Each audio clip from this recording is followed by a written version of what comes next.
Shocking new health concerns over that train derailment in Palestine, Ohio, just over a week ago. It resulted in tankers of vinyl chloride going up in flames. Now, 3 additional dangerous chemicals have been found in some rail cars. A new video also shows the axle of that Norfolk Southern train on fire. Look at that as it traveled 20 miles before derailing. And it comes as we've learned 3 more dangerous chemicals were on that train, raising even more health concerns. Megan Lee from our affiliate in Youngstown, Ohio, joins us now. Megan, thank you for your time tonight. What have you learned about those new chemicals found on the trains?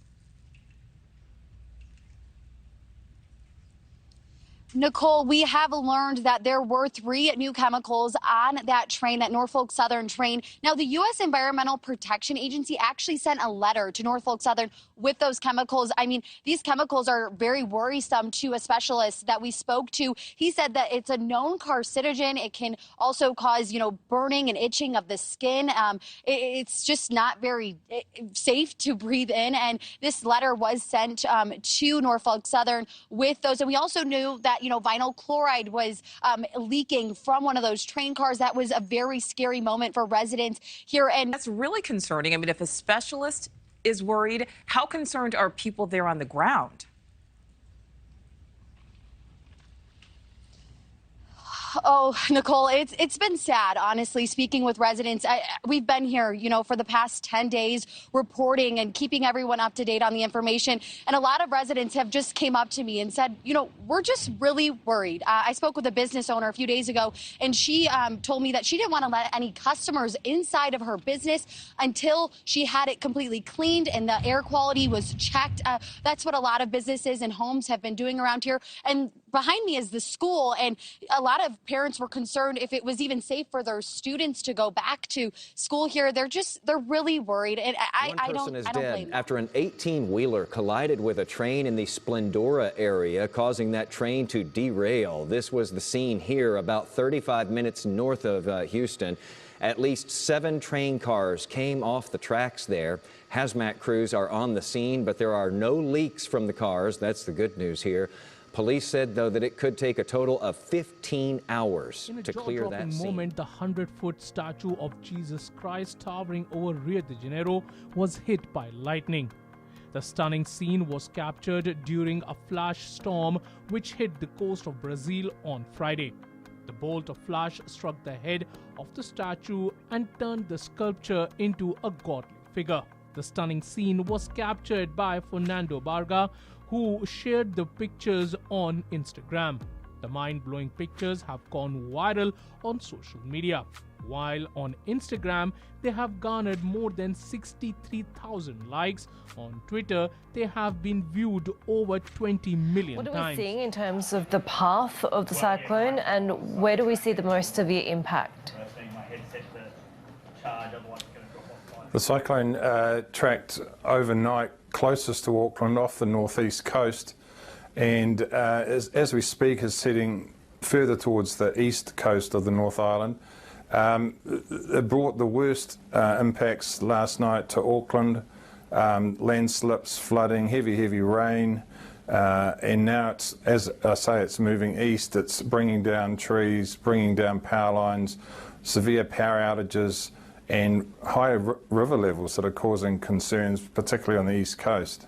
What's been the government reaction so far?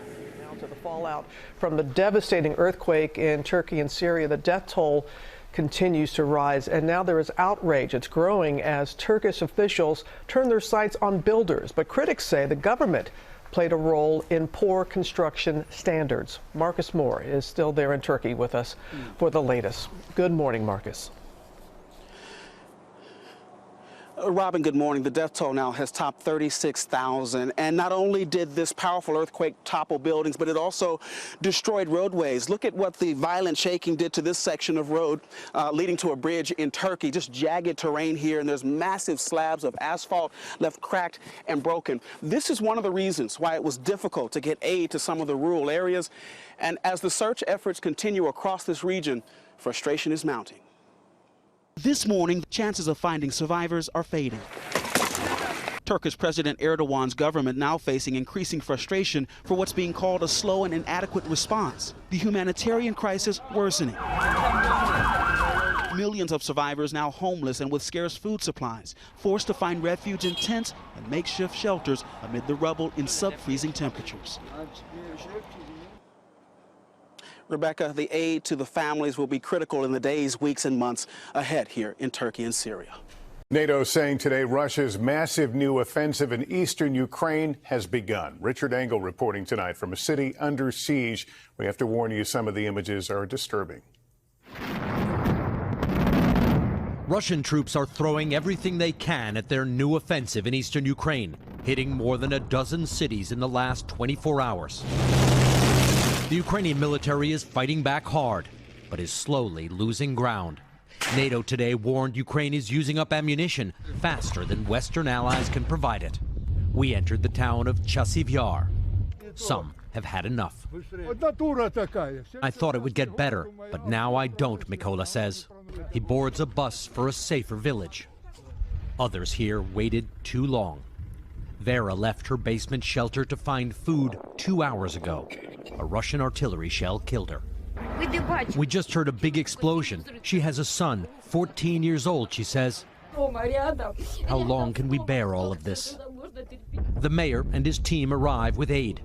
He tells us he's encouraging people to get out now. Then, that's incoming, he says. We're leaving. He's saying that the incoming is getting a little too close and thinks we should go inside. So we're gonna go down here to a bunker. There are people inside here. Hello. Hello. How are you today? Well, okay. How are you today? This family has been down here for 8 months. The mayor tries to talk them into leaving, to no avail. For the first time in months, Ukrainians are starting to lose ground, and the Russian offensive is only expected to intensify in the coming days and weeks.